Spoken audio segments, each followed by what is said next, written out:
Good morning. All right, I'm going to say good morning, everybody. It's so nice to actually start seeing people in the office. I love the pink, Kelly. That's beautiful. Okay, and I'm going to say good morning to everyone. We're going to get started right on time because we have a lot to cover. We are here with Mike DeMarce. Woo! Am I saying that right? DeMars. Well, I like to say DeMarce because You it's said more the friendly. Italian version. Well, because parla italiano, ovviamente. The Parmigiana. You like to throw a little Parmesan in the room. Okay, I like it. We'll have a little fun with it, right? What is it, French? It's French, yeah. De par français. Yeah. No. He says, yeah. Parlons français. It took 4 years of it. I remember. And then he said, what did you say? You know what I remember? I remember foods. Oh. Like fromage, cheese, jambon. Je mange fromage. Ham. So you need ham and cheese. Okay, at least I said I eat cheese. Did you get that? Okay, we're going to stop this. It's very painful. Okay, moving on from our horrible French conversation with Mike and DeMars, who is supposedly French. That's terrible. And we are going to go on to the psychology of the affluent. So let's share our screen to get started. And first, we're going to talk a little bit about the psychology of the affluent, and then we're going to jump into a couple things that I'm sure you all are dying to know, right? Yes. Okay, great. So here we go. We're going to talk about all sorts of things about the affluent because let's face it, one thing stands true. Everything in life changes. Is that right? But one thing that has stayed consistent, I would say, is the luxury market has been the strong market and will continue to do so. So it is imperative that we understand the luxury space because that is where we do really well. So the more we understand the space, the more we will do better in it. So we are going to focus on that as we move through 2026. So who is the luxury affluent customer? Well, let's talk a little bit about the high net worth, 1 million and above. Those have the investable assets, right? Then you have the is someone talk? Ultra high net worth customers, right? Those are 5 million and above. Then you have the extremely high net worth, and that's 30 million and above. So who lives in this space, right? We have entrepreneurs, executives, we have I would say people who have inherited this money, right? We have investors, athletes, and then also sometimes we see in this space people who are, I would say, political people. So we have some people that we need to understand, obviously, discretion. We have people that we have to understand different types of financing. People we have to understand high level talk tracks. Would that make sense? But sometimes I think a bigger thing that we need to understand is accessing the funds. Because you might be dealing with somebody who thinks that they can only work within, let's say, 1 million, 2 million. But in reality, if we were able to access their funds in a different way, they might be in the $5 to $10 million scope. So that's why we're going to have a great conversation with Mike, because there's some ways that we can access people's money, or they can access their money. We're not going to access money. They're going to access their funds and use them in a way that's very flexible for them.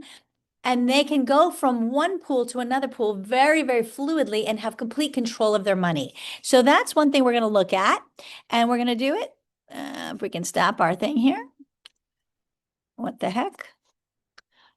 Through select lending. And we're going to jump right in here, Mike, and you're going to take it away through our all-in-one program. Now, you guys have sort of heard us talk a little bit about this before, but we're going to break it down and kind of talk a little bit about what exactly it is. Hey, Shandy. So, Mike, take it away. Yeah, so as soon as Carrie told me the topic, I knew I wanted to talk about this product, if for no other reason than to give you guys talking points with this type of client. They're going to be pretty bored with a 30-year fixed, to be honest with you. And this just gives you options. And if you give somebody options, you're going to drive more business to yourself. So I apologize. There's too many slides on here. So I will go through some of them pretty quickly. But so if you don't know, we're actually a CMG-owned corporation, partly Sotheby's, partly CMG. So if it says CMG, that's us. CMG actually financed $2 billion of this product last year. So it's about 10% of our total volume. We're hoping to grow that. It's been around since 2005. And I'm going to say one thing that the high net worth really appreciates is trust, and trust comes from name brands, right? Let's be honest. So CMG is a name brand in the financing world. I love to say Select Lending is, they don't know us yet, but they do CMG know is, CMG. I think, the 8th largest Yeah. lender. So pretty. So when you say Select Lending, sometimes when you're talking to high net worth, you do have to know who CMG is. Would you agree? Correct. Yeah. Yeah. So I mean, if Yeah. that's 10% at 2.2 billion, we can see we did 220 billion last year. We're a big company. Yeah. So we've got some pretty serious backing there. So why reimagine the mortgage? Well, rates are still kind of driving the market, right? So when rates go up, kind of things get slower. So this product is less interest rate based. Of course, you're paying interest on it, but the way the interest is applied is completely unique. So I'll get to that in a second. And remember, this is the other thing about the high net worth guys. They're not very interest rate driven typically, right? These are not people that oftentimes have to go, and a lot of times they want to use cash to buy, right? Sometimes, but really, when you think about it, people who are in the ultra high net worth area, they understand leverage, right? Solutions driven. Right. Leverage is usually how people who have money make money. Would you agree with that? Mm-hmm.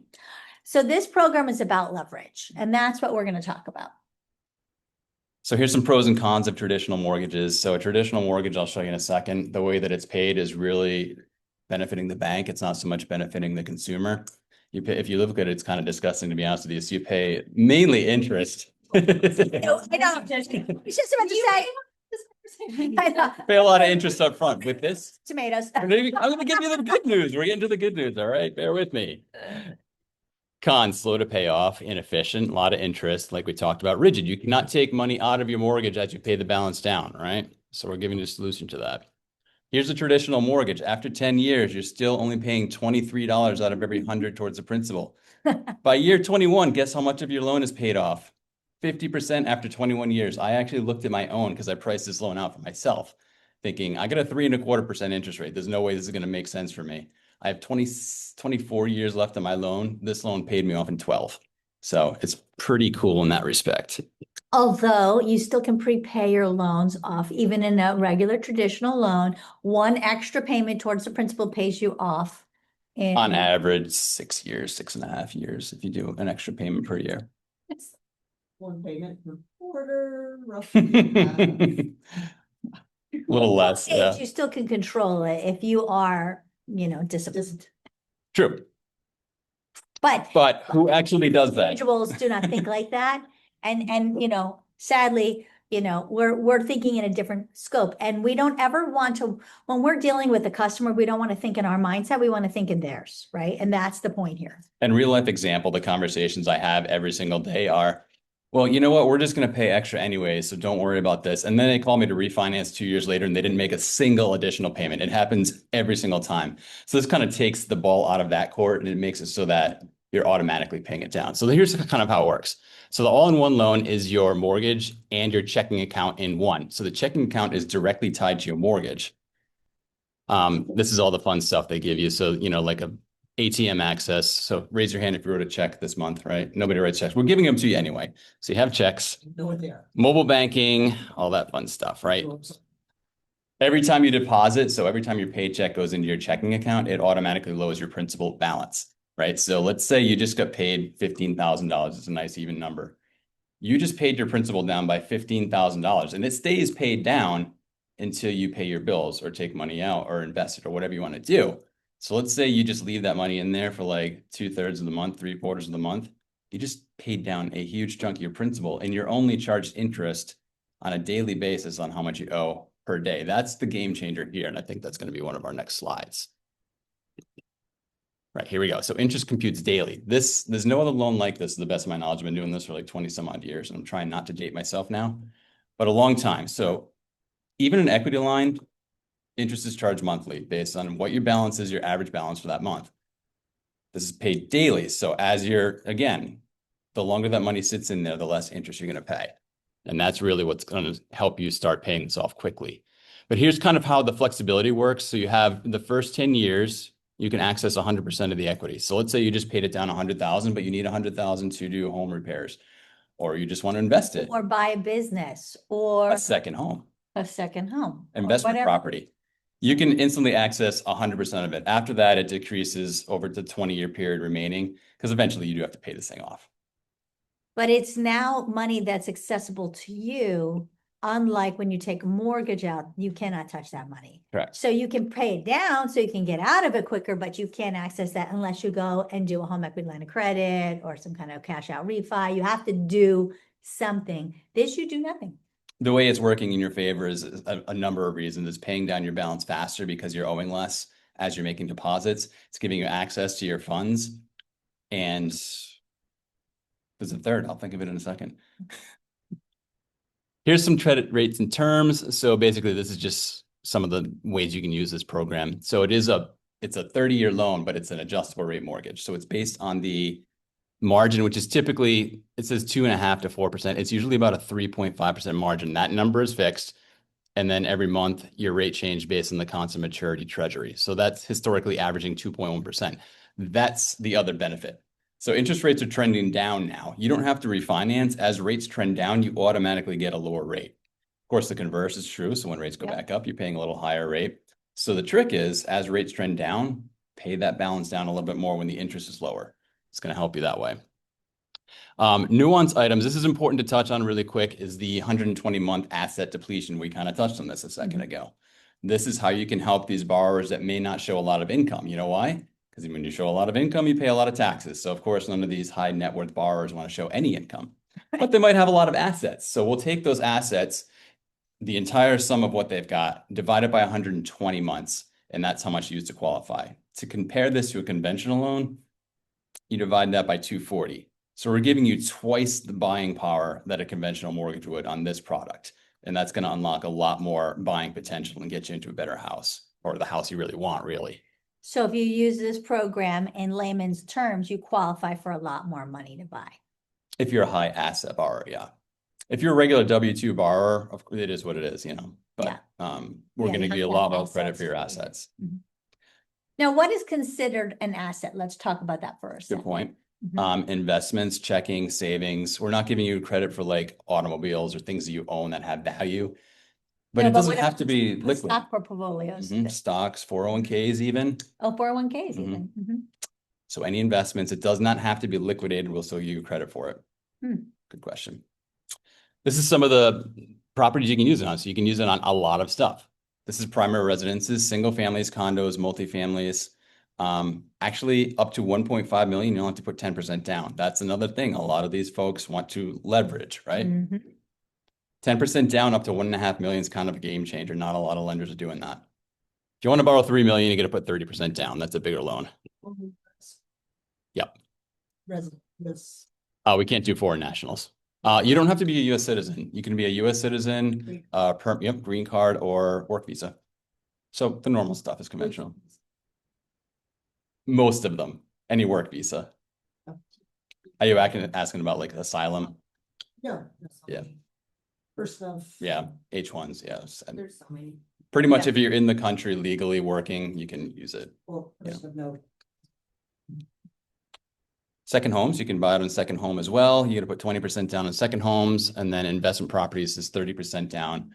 You can only borrow $1 million on investment properties. So this is really, you're going to get a lot higher loan amount on the primary residences. But once you take it out, so like, let's say you bought a primary, now you have that home, that money, and now you have equity. Now you can use the equity for whatever you want. Anything, yeah. So It's now literally you like own a the checking investment account. properties with the equity that you now have in your own one account. Correct. That's the smarter way. That's the smarter play. Get the all-in-one account, use the equity from your all-in-one account to now buy your investment properties. Yeah. Yeah, again, for the first 10 years, you can access everything, the entire line amount that you took out from the original part. This is just a, it's like a home equity line of credit without the home equity line, right? Same kind of thing. yeah, it's just a single mortgage instead of a second mortgage, which is. Oh. And I'm being so mean, not letting anybody in. Except I don't see them. I said, does somebody want to get in? Oh, admit all. Okay, sorry. Oopsie. Sorry. Thank you for letting me know. Went from 5 to like 20 people. I should probably recap the Cliff's notes at the end. They're like, well, see, have to be on time. Well, for those just joining us, I'm talking about the all-in-one loan. It's a 30-year first position home equity line that's going to help you pay off your mortgage quicker. I'm getting to the point now where we're just talking about like a real life example. This is actually a really high earner, but this is the kind of person you want to talk to about this product. Don't worry, guys, I recorded it.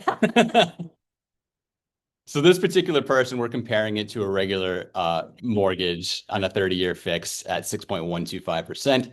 On the all-in-one loan, instead of paying it off in 30 years, they paid the loan off in 5.8 years without making a single additional payment towards principal. They're just letting their money work for them. And that's kind of how the magic happens on this. This is also an awesome part of this. This is actual stats that CMG has been tracking on this. So 9 out of every 10 people that took out the all-in-one loan are excited about it, and they told 3 people. So how would you like to get 3 loans, 3 deals out of every single client that you kind of refer to do this product? So that's really Nobody another. wants 3 deals. Come on, we only want 1. So it's a talking point, right? Just get people, and all the advisors I've talked to about this, that have talked to their clients about it, people are excited. They're like, we've had a few where we couldn't do, and they were really disappointed they couldn't qualify. So.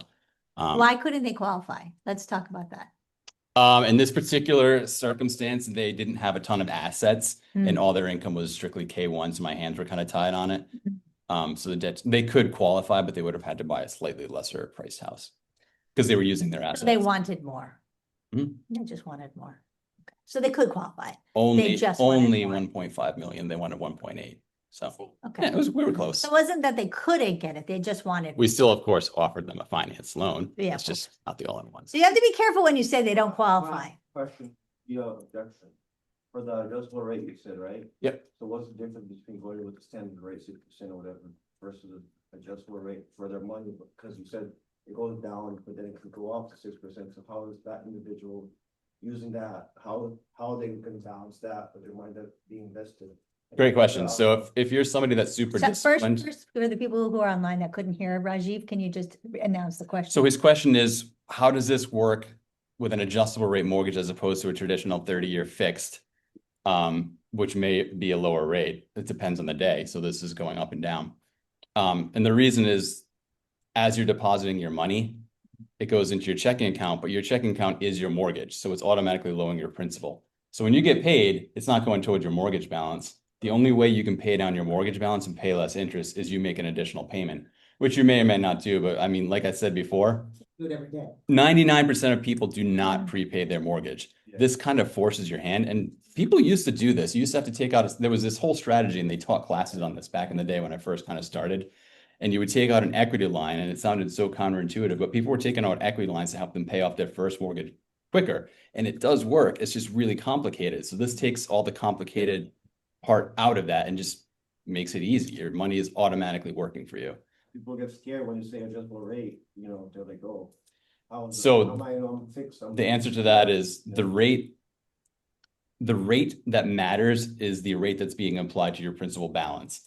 So even though I might be paying 6.5% as opposed to 6 on a 30-year fix, I'm paying it on a much smaller amount, and that's how it pays off faster. And in fact, every single person that we do this loan for, we run this qualification, like a simulator, to make sure that it's right for them. And if it's not, you don't do it. Yeah.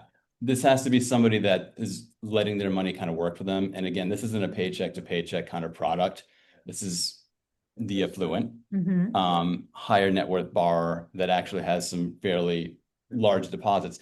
And it does, frankly, you can still pull that money out at the end of the month and still pay this off insanely fast because it's been working for you for those, whatever it was, 21, 22 days before that. Or let's say someone is moving here from anywhere, and maybe they've retired, but they have a lot of assets. Maybe they may want to buy a business here, but they haven't bought the business yet. They have tons of assets. They've sold their home. They have 401ks and IRAs, and this is a great program for them, isn't The it? flexibility is really the reason a lot of people like this. I don't know anybody moving here, because who moves to Florida, right? I mean, that's a stupid idea. I mean, I don't even know who this program would work for. Right? Now, Mike, you have a simulator, right? Okay. Yep. Okay, so obviously a lot of our affluent buyers are a tad analytical. Let me go So- back to what it looks like. So worst case scenario, you could run a scenario for them and say, okay, worst case, the mice take over and the interest rate skyrocket and it's 9%. You could show them that the effective rate they're actually paying with their 30,000 a month paycheck, whatever. Yeah. Is still effectively going to be lower than their. That's exactly right. You can come up and present with me next time. Right.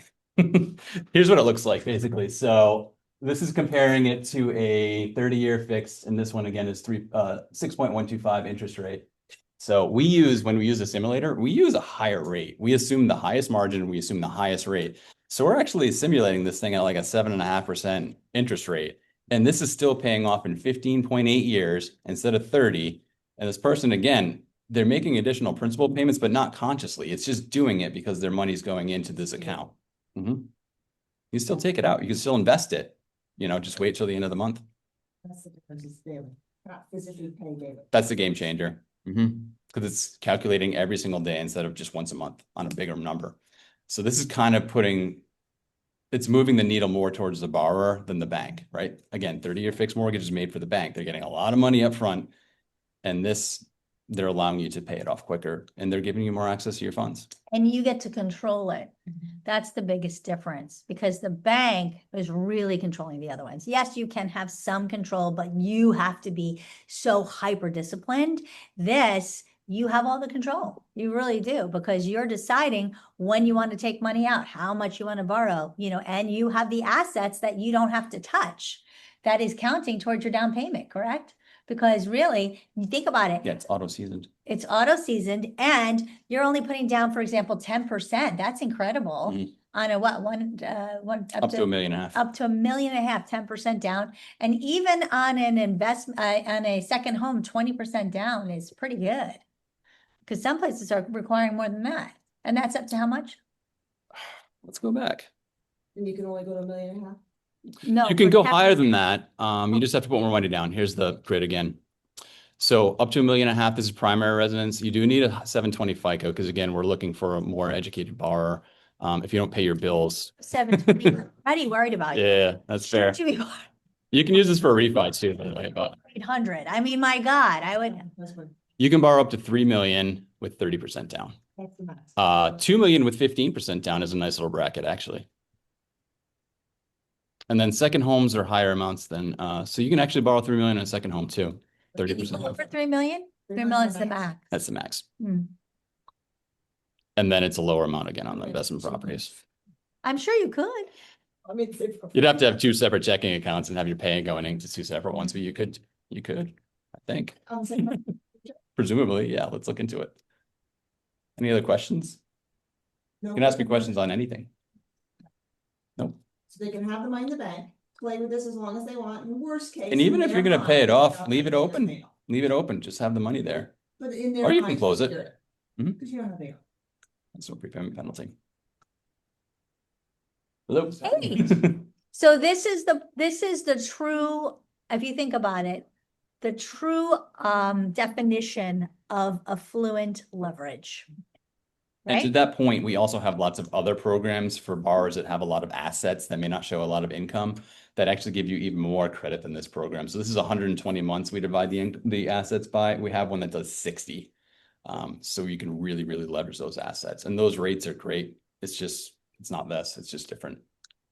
It'd be more like a 30-year fixed kind of thing. The one thing I have to say about, and one of the biggest reasons that we partnered with CMG to create our own select lending is because we know who is our buyer with subsidies.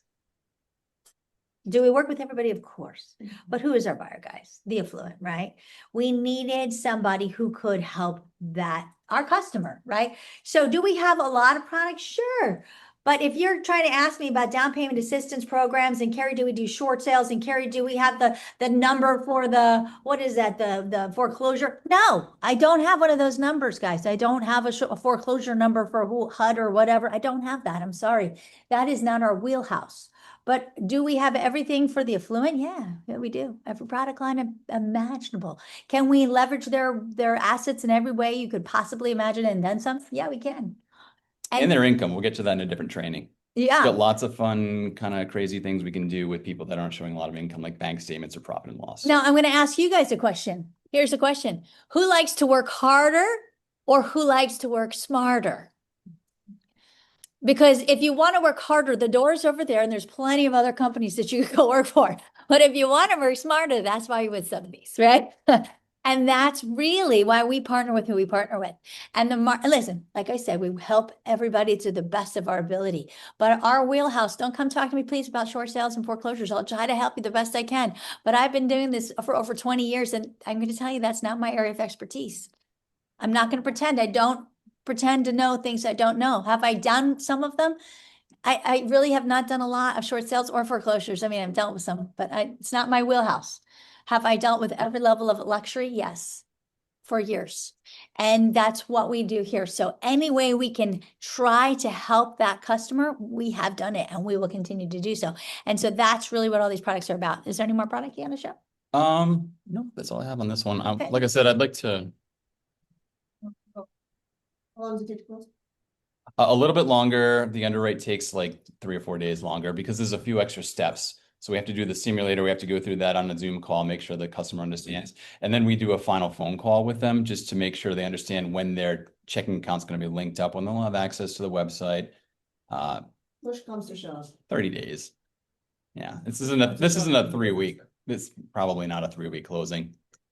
Yeah, because these things take time. Any other questions for Mike about that? Because then we're going to go into the rest of the. I guess just, I have a question, like, how would you take somebody that wants to buy cash? Mm. You know that they can buy for more, they're just like, oh, I don't really want a mortgage, how would you like get them to go, okay, well, I have this product for you. Yeah. This might be Also, better, so now you don't have to buy for 1.5, you can now buy for 3 that you really want. that's another great question. Because you have to draw a certain amount on this. So you have to draw, I think, 100,000 minimum at closing, but they can just pay it off. They can, let's say, like for me, example, I'm conservative, so I have a lot of money in like a money market account, 4.5% or something like that. So I could just take that money and move it over to here and just pay no interest on my mortgage on it. So if they wanted to pay cash, they could just take out this small amount, or they could take out a big amount, pay it off the next month, and literally just pay no interest and just have access to the funds later for 30 years. So it's like an open line. Yep. And they have to do it at the time of purchase though. At the time of purchase, you do have to draw on it for a certain amount, but I would recommend taking out a larger amount just so you have access to more. Because again, if you're not using it, you're not paying on it. It's the home equity line of credit for all time. It's So beautiful. you would get them pre-qualified before you show them properties then, so you know what Mhm. dollar amount that they would be. Yep, Fine. the debt to income Yeah. ratios may be a little bit stricter than conventional, but again, we're doing some quirky things on this that maybe conventional guidelines miss. Also, too, you want to make sure you search the asset situation, right? So you know how you can use their assets best to try to help them to be able to utilize their funds in the most efficient way for them. So you want to make sure you've done that kind of, and this is part of the services that you provide as being the advisor for that type of clientele, right? You've done the whole portfolio and you've had them sit with Mike to help also look at their portfolio to see how you can utilize that best to help them be able to purchase their next home or the property or their investment or whatever they're trying to do in a way that will best suit them, right? So And you they're would in control. You would direct them to him. Yes. Before. Yes, First and thing- part of our services is that we have this wonderful portfolio analysis to help you decide how you'd like to utilize that to best serve you. Mhm. First thing we'll do is a simulator to kind of show them how they can leverage this and how it could work for them or not. Because again, this is not for everybody. And I can't sit here and say that every $3 million borrower is going to say, yeah, absolutely, give me this. Yeah. It's not for everybody. Some people just want to say, I want to know what I'm going to pay every month, and that's great. But this is a talking point, and giving people options is always a good thing. Yeah, you make it part of your services. Part of our services is we have an asset solution conversation where you get to decide if you want to use your portfolio, how your portfolio can best service you. We can come up with some kind of cool marketing thing for you, and we can make that part of our service. Like this is a solution-based service that you get to have as being part of working with me. It's your option. It's your wonderful part of your service that you get. It's like you're welcome. And no difference on trust. So, You can close and trust. no problem there. Any other questions for Mike? Well, he will be here all day. 1:30. Okay, Now we're going to go on a little bit more about the psychology of the affluent. So we're going to talk a little bit more about the drivers, about what make up the psychology of the affluent. So they want to make high level decisions. Would you guys agree with that, right? So one of the things, to your point, Bob, is they want to be in control, right? You said that too about wanting to have cash, right? These people want to be in control of the process, but they like to have options. They want to be having the options. So by having these type of solutions, they want data over any kind of pressure. So if we offer these as solutions prior to going out, we're giving them options, we're giving them data. So now they're armed with all of this prior to even going to see anything that they may want to purchase. Does that make sense? Or even before they sell, right? For example, if you have someone who's selling and they're going to go buy somewhere else, isn't it better to know how they can be prepared for their next purchase, right? Because that's going to be part of their asset-based solutions. Based on what you sell, this is now a new asset for you. And you might want to purchase your next home utilizing this as one of your assets. And then thus you can bring Mike in for their next purchase, right? Whether they're buying here or in another state. Time is a huge factor. It's always a factor with everybody, but most especially with the affluent. So when you are dealing with time, they look at time as the equal to money. That is the same amount, I would say, equal and valuable as time and money. So your efficiency, how efficient you are, that's how they're judging how reliable you are. If you're not efficient, if you are wasting their time, now suddenly you're not worth anything to them. So that's really important you understand that. If you're not prepared ahead, then there goes your credibility. Anybody who has not done the work up ahead, you should not be in this space, because that tells them that you're not at the level they need you to be at. So repetition, if they feel like they have to repeat something to you, or if you are giving them false information, and so now that the information is not the same, it's not consistent, they already feel like you're not the level they need you to be at, right? This is very important. It's going to get rid of the trust. It's going to weed out the trust and weed out the level of the advisor that they want to work with. Does that make sense? So time is critical. Do not waste their time. Always be efficient. Always be early with them. Never, always give them the information that they want in a timely fashion, and no more than what they want. If you feed them too much information, that's worse too, because they don't want that. You have to read the room. Does that make sense? Privacy and discretion is critical, especially with the affluent, right? They oftentimes have security concerns. And I'm not just saying with safe rooms, which today we will see a safe room. How many of you will be joining at Jules and Linda's? Lovely. Awesome. Okay, great. So we also, they're looking at obviously the expert confidentiality, also with marketing. So for example, today, our wonderful seller of today, you do not know what he required of Jules and Linda prior to even giving us that listing. The amount of data, the amount of information, the amount of security, the amount of control he wanted over everything before he would even give us the listing. He wanted to know we were at the level. This listing was an expired from Chris Christensen, just so you know. And he contacted me. Yes, this guy was like, but this is the exact level of that affluent customer that we're dealing with today. And trust is definitely built with him through discretion.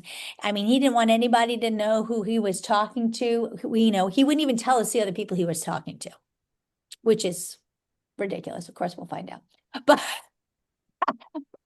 it was all about making sure things were done at the right level, at the right time. He didn't want anything to get out too soon. It wanted to be done the proper way. He wanted everything to, as a matter of fact, he was very particular about the safe room. And many people are. If you have a safe room, many people don't want those pictures of the safe room to go out because they want that to be kept private. Because again, even if they're not living there, they figure the new buyer does not want the fact that there is a safe room to even be advertised. And then even if maybe the seller doesn't care, guess what? The new buyer may, because they don't want to be living in a house where people know the location and the fact that there is a safe room either. So these are things, discretion, you have to think about at that level. Does that make sense? Status versus significance. Two very different things, guys. So you have to figure out visibility and prestige, right? So some people value legacy, some people value impact, but everybody values lifestyle. So these are certain things, but you have to understand when you're talking to people, this has got to be done through questions, through conversations. Obviously, we have to be very, very good when we're talking to people, listening, understanding what is important to them, sellers as well as buyers. Why did they buy? What was important to them when they were looking? Is it legacy? Is it lifestyle? Are they status driven buyers? D's, status. These are status people, but they could be legacy people, right? Is it heritage? You have to get that information out, because if you think they're all about status, status, status, but they really were legacy, you're going to kill that deal. You're going to kill it, because they're going to be really upset with you, thinking you did not understand them at all. You think they're kind of the same, but they're not. Would you guys agree? Status and legacy are totally different. As a matter of fact, a legacy person is going to think that you're all show me, show me, show me. And that's not right, right? But if you're an athlete, you might not care about legacy, because you might not know anything about legacy. That might not be who you are, but you are all about the status, right? Because you worked really hard to get to that status level. Does that make sense? So it is very different, very important that you do your homework and you listen and you look at the words they use. Look at the patterns of how they speak. And if there's social media, look at their social media. Now, a lot of these people won't have it unless they're an athlete. They may have some stuff. Look at what they say, how they perform, what does their public persona look like? Sometimes their public persona, though, is not who they are at all. But you have to pay attention to these things, right? Would you not agree with that? It's very important. You have to ask them what matters most about their purchase and what matters most about their sale. Because sometimes it's not the money. If it's the sale, sometimes it's the person who goes in the house, right? Some people really want to know the people who are in the home are going to care for it like they did. They don't care how much, even if they lose money on it. I mean, we've all seen those people. And that's even in the high net worth. So you have to know those things, right? And you have to align your strategy with their deeper motivation. So that's why you've got to ask all those right questions. And it's funny because you're like, well, isn't it always the money? No, I'd say even worse in the higher net worth, it's not the money, because they have the money. I mean, those of you who sold, how many people here have sold? Let's somebody online who sold a very high net worth individual. Anybody you want to weigh in on this? We have seen people who have been in the 5. Now, you might be at we have someone right now. Peyton, are you on? We are under contract. Yes, I am. Okay. Now, let's talk about your one, Lake Nona. What was their motivation for selling? They had actually built the house to sell it. So he was a GC and she designed the whole house, and they were downsizing. They were empty nesters. Right, but what was important in the person who bought it for them? Who bought it from them? Uh-huh. Legacy. Yep. Right, because they were so attached to how they built it. Would you not agree? 100%. They loved how it was built. They owned the lot right next door. They saw it as one lot would go to their son, the other lot would go to their daughter. So they were seeing this as something that it was literally them leaving a legacy and having an amazing house and wanting to build one just as nice next door, to pass down for generations. Now, let's say conversely to the one that, yay, you have under contract right now. Let's talk a little bit about the difference with this seller. So this seller, it's actually funny because it's similar stories. They also built it. They're going to sell it. The person who's buying it is, I would say it's also for legacy. They're coming from Tampa.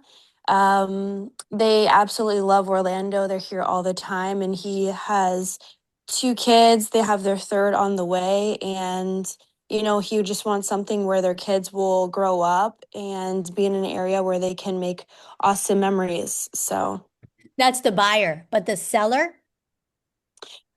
the seller, oh, that's a tough one. I would say it's more so Desperation? a little desperation. I mean, I guess it could be legacy too, because she's wanting to build a legacy of her name and certain builds because she was a part of the design process for this house and she wants to have other projects as well. So she'll be moving some of the funds from this home into new projects where she's going to be working with a builder and doing the design on those newer homes. So I would say, I guess it's legacy for them too. Well, it definitely wasn't lifestyle, except that pool area was very much lifestyle for sure. But okay, so you also have to find out for sure if somebody has a deeper motivation when they're buying or selling, for example, like the lot next door or what have you, because when you're trying to create a solution in a sale, in a purchase, in a financing, you have to know all that before you speak. And, I think that's a very important thing. So for example, when Peyton got the appointment that we went on for the one that's over here in Windermere, she did tons of research and had the whole background story on that family. We knew everything about that family before we met with them. Right, Peyton? I mean, you knew even where they went to church. I mean, you knew everything about that family.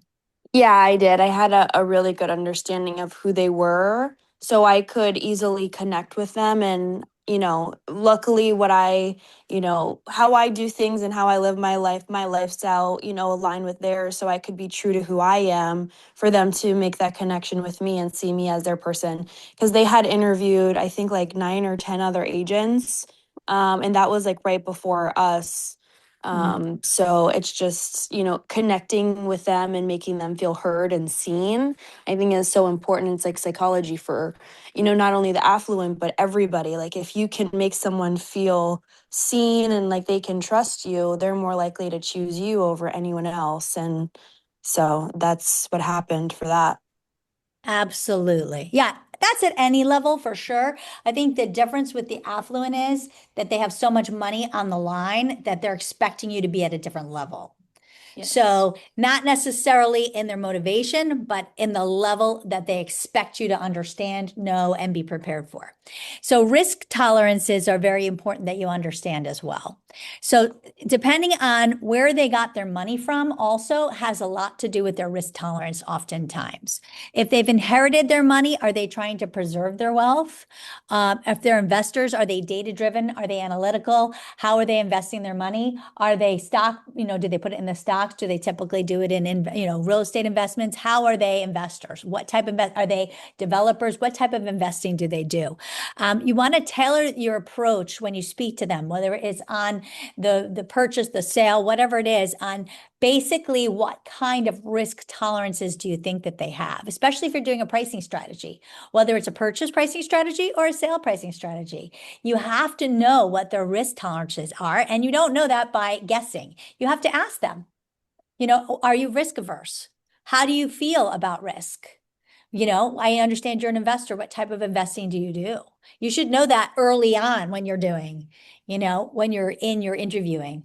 I mean, obviously, if they have inherited their wealth, if you're the Campbell family, you're not going to say, so I know that you've gotten all your money from your family. Obviously, you're not going to have that conversation, but, do they work? Are they big into philanthropy? If they're big into philanthropy, maybe they're not as concerned about the data driven in that sense, but maybe they're more concerned about the community around them. You have to see what really motivates them and make them tick. They still will have risk, but to what level? You have to know that, because when you're doing your pricing strategy for purchase or for sale, you have to include a risk section to that. Does that make sense? Risk. If you are setting your price for sale, you don't want to set the price too high and have buyers walk, right? But you don't want to set it too low and leave money on the table, right? Same thing when you're purchasing a home, right? You don't want to put in an offer that is too low and then make the sellers upset. They don't even want to counter, right? We've seen that, especially in the affluent, because a lot of people take that personally. If that's their legacy property and you've come in too low, oftentimes they don't even counter. And they don't even want to deal with you. We had a deal. Is Angela on? Oh my God, this deal we're dealing with. I don't want to talk about it. Beverly Hills is the death of me right now. But anyway, this thing has been I think I'm having triplets. But I mean, they do not like the buyers personally. He's a doctor too. They know of him. I mean, they didn't want to take the offer. It's like a personal thing. And it shouldn't be personal, guys, right? But it can be. And so, but when you're at 2.8 in Beverly Hills, Florida, you just deal. There's not many buyers who want to buy your home at 2.8 in Beverly Hills, Florida, right? So we got to work with the pool we're given, right? So it is what it is, guys, right? So my point is, you have to guide them through that process. And so that's why we are psychologists, for God's sake. We're like licensed whatever. I don't even know what we are sometimes. But this is where we have to understand all that. You have to understand the risk tolerance of where they're coming from. And then you have to understand that they're evaluating you. I don't know if Lauren's on, but I put her out there. You have to not be braggadocious. They don't like that. You have to make it about them. You have to be competent. You have to be confident. You have to be discreet. You have to be knowledgeable. And they want to know your network strength. Why you? What are you going to bring to the table that everybody else cannot? Right? You have to have that elevator pitch off the top of your head. Why Sotheby's? What are the three things about Sotheby's? What are the three things about Premier? And what are the three things about you? And if you're on a team, the three things about your team, and then the three things about you. You better know those things right off the top of your head, not braggadociously, but how it will help them on the buy side or on the sell side. And if you haven't come up with those, I'll be happy to help you, but you need to have them. And you need to be able to say them. If I woke you up in the middle of the night and called you and said, Bobby, what are those three things? She's like, I'm not answering the call. Gary. Shoot, Gary's calling me. I'm not answering. So that's the thing. You really have to, guys. And you can't stumble. And the worst is this, the deer in the headlight. No, they read through that. And I worked for the 13th richest man in the world right out of college. I told you guys I work for him, right? At the hedge fund. And yeah, that's a whole trip. That's a whole story in itself. And they kept firing the people who worked for him because he'd make them cry. And they'd all always call me back in. I didn't plan to work there, because I was an opera singer, but it's just paid well. And I kept having to go work for him. It was like, I worked there for years working for this man because every time I'd be like, I don't want to work for him. Carrie, what else do you want to do in this company? You have to keep working for Julian until we hire someone else to work for him. And I only worked for him because I spoke so many languages. So I would do all the translation and all that. Anyway, but I didn't care about working for Julian because I thought he was funny, but he would make grown men cry. I would see it all the time. It was hysterical. I mean, I thought it was funny. I was right out of college. I thought it was hysterical. Just seeing these grown men like fall into tears. I was like, this is so funny. But he Like the male version of Devil Wears Prada. Right? Oh, yeah. Julian, yeah. But he was the 13th richest man in the world. Yep, Tiger Management. Yep, a hedge fund. And he was written up all the time. But the funniest thing is he could smell fear like nobody's business. And again, 13th richest man in the world, you would never know he had money. We had Margaret Thatcher coming in, Senator Bob Dole was on our board. I mean, all the top people in the world on our board, like coming in all the time. You would not, Donald Trump would come into my desk and hang over and go, hey, ladies. And I'd be like, Julian. It was terrible. I think that's the case a lot of times. People that have a lot of wealth kind of flaunt it. Yeah. But the funniest thing was I never lied. This man could come up with numbers off the top of his head, but couldn't turn on his computer. He'd be like, Gary, doesn't work. I'm like, let me see, Julian. It's a miracle. I'm a miracle worker. Yeah, it was very, very funny. He'd be like, okay, thank you. But he always loved me because I was always laughing at him. He didn't catch that part. But life is too short, right?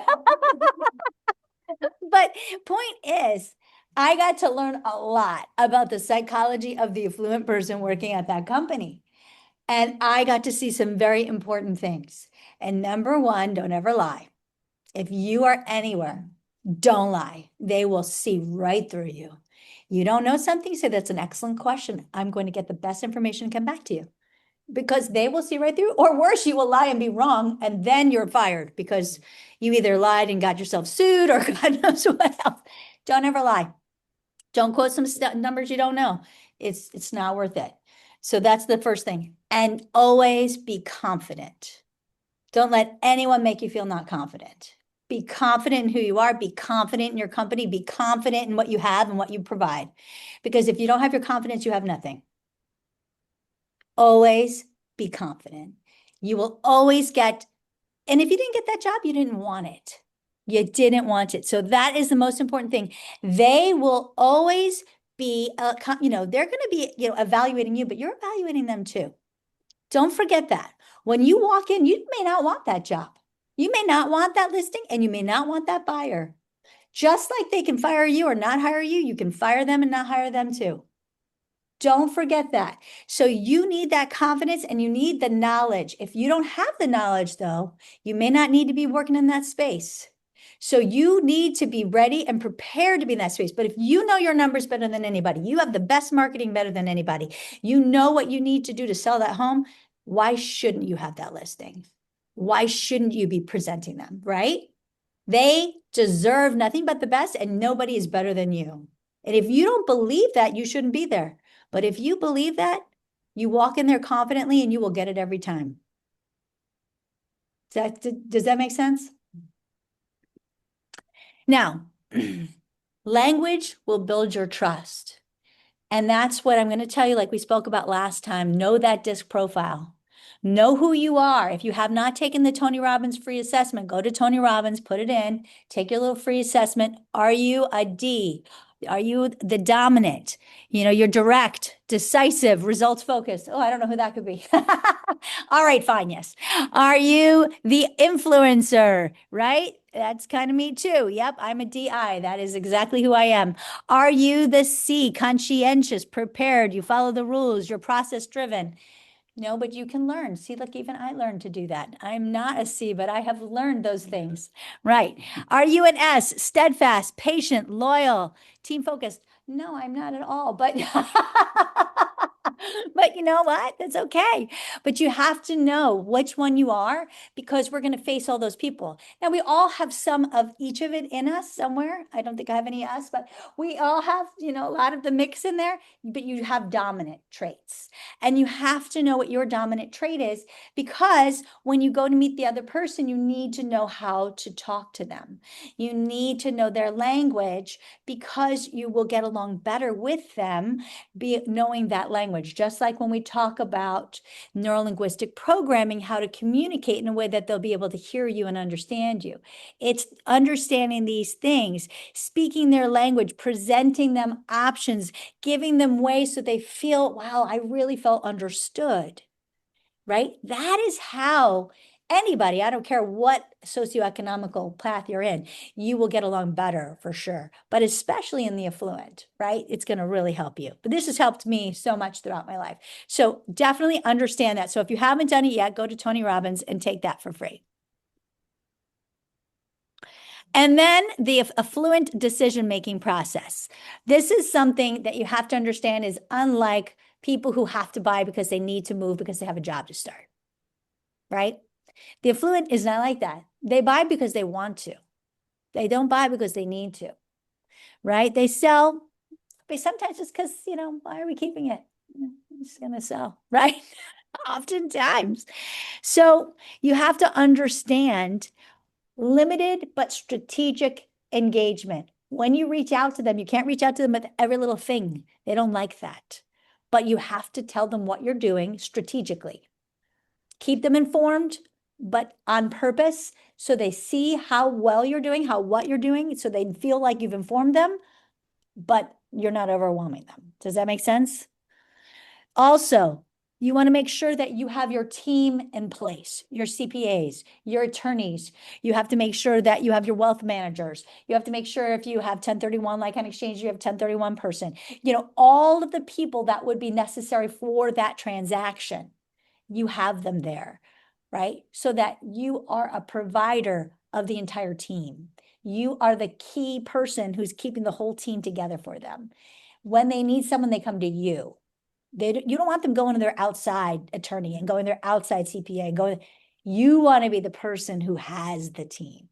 Because that way, no matter what they need, they're always going to go to you. That is how Nikki Field, that's how she does it. #1 advisor in Sotheby's in New York. By the way, anyone see that beautiful development she's doing in New York City?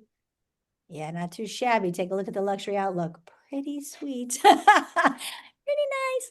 But she is the wealth manager herself. Not that she handles their wealth, but their real estate wealth manager advisor. So any investment that they want to make in real estate, they come to her, whether it's in Istanbul or it's in New York or it's in California, because her team then will help them.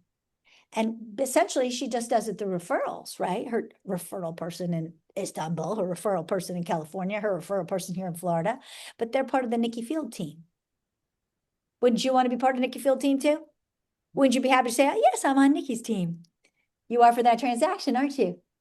Nikki's the one who always stays and remains in contact and control of the customer.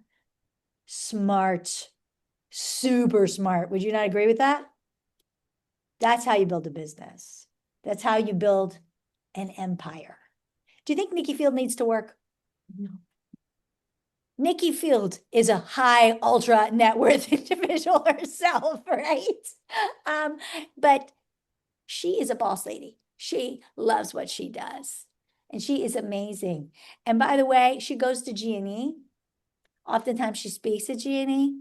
So if you're there and you have the chance, talk to her. She will talk to you. She is awesome. She is the nicest lady. So I highly recommend it. She's come to some of our premier stuff, actually. She's super cool. And that's what makes our brand so unique. How many other brands would somebody who is at the height of their, of the entire real estate career come and just say, hey, yeah, you're so, I'd love to chat with you. She's just awesome. Was it? I said maybe just come with, but that's fine. Yeah, yeah, right, exactly. So she's amazing. So just make sure that you understand that all of these decisions have to be done with precision negotiation. So whenever you are putting anything out about yourself, if there's one thing you're going to say about yourself, always say something about the fact that you are an expert negotiator. And if you're not, you better learn to be, because that is the one thing that you're going to control is the negotiations, right? Which is why you can't give up your commission. Because if you give up your commission with them, what kind of messaging are you giving? You're terrible at negotiation. Can't even negotiate your own commission. How are you going to negotiate theirs, right? Seriously. What kind of service are they? Well, they're expecting especially appropriate proactive communication, not reactive communication. Well, I wanted to tell you this. Well, this is what's happening. No, proactive communication. Marketing intelligence. This is what's happening out in the market. This is what we're seeing in the market. Seamless coordination. And we're talking about drama-free execution. They don't want to know the drama. They don't want to know the stuff that's happening behind the scenes. We have to keep them free of that. We don't want to bother them with all of that. They should not be aware of all of that. They need to be kept out of the weeds. They need to be kept above all of that. Some of the mistakes that we make, well, sometimes we try too hard to impress and we get too involved in doing stuff we shouldn't be doing, and that leads to lawsuits. Stay in your lane. There are things that we need to do and things we should not be doing. Never pay for a service. If you pay for it, you're responsible for it. I'm going to give you one little example of an advisor who there was a seller she was trying to assist. He needed to cut the lawn and he was out of the country. And so she's like, well, I will go ahead and take care of it for you. You could just pay me. No bueno, guys. She did. And they were going to send the bill to him. And well, guess what? The next month when he got his water bill for $2,500, apparently the lawn guy hit one of the sprinkler heads. And yep, sadly, the water must have been leaking the whole time, but I guess it wasn't one of the big ones. It probably was just a low. And guess what else she got sent? In addition to the fact that he never paid the lawn guy, so she paid for that. She also paid the $2,500 bill. because she opened that door when she paid for that loan guy. So he said, well, you're responsible. It was your guy. See, you think you're doing a kindness and you're not. Always make them do it. It's not your home. It's not your home. So if it's someone that's a high net worth, you get it to their property manager, right? I mean, in the high net worth, they should have a property manager. You can certainly get them all of the people, but you give it to the property manager or whomever to pay for it. Don't ever pay for anything. As soon as you do, you're responsible. Please don't talk too much. I love to say God gave us 2 ears and 1 mouth for a reason. But literally, that is the kiss of death. Don't talk too much. Ask questions and listen. That's a big one. Don't become overly familiar with them. Sometimes that can be a problem. Not to say you can't become, friendly with someone, but overly familiar can get bad, especially during the transaction. And underestimating their intelligence, always trying to over-explain things, that's a bad thing for someone at that level. You can give them an overview, just like you'd give anybody an overview. But if you always think you need to explain everything, that might annoy them. It definitely annoys my mother-in-law, who's a CPA, and she gets really annoyed. Just like because she has an accent, people speak to her in Spanish, and that really aggravates her. She says, what do you think, I don't speak English? She gets really annoyed. Yeah. So they're high net worth people and they don't like that. And my father-in-law was a bond broker. So yeah, you wouldn't know, right? Now he would be very nice. He wouldn't be annoyed by that, but she would. And so you might have thought that you were going to make a commonality by speaking to her in Spanish. No, no, no, bueno. Yeah. So that's an overly familiar, right?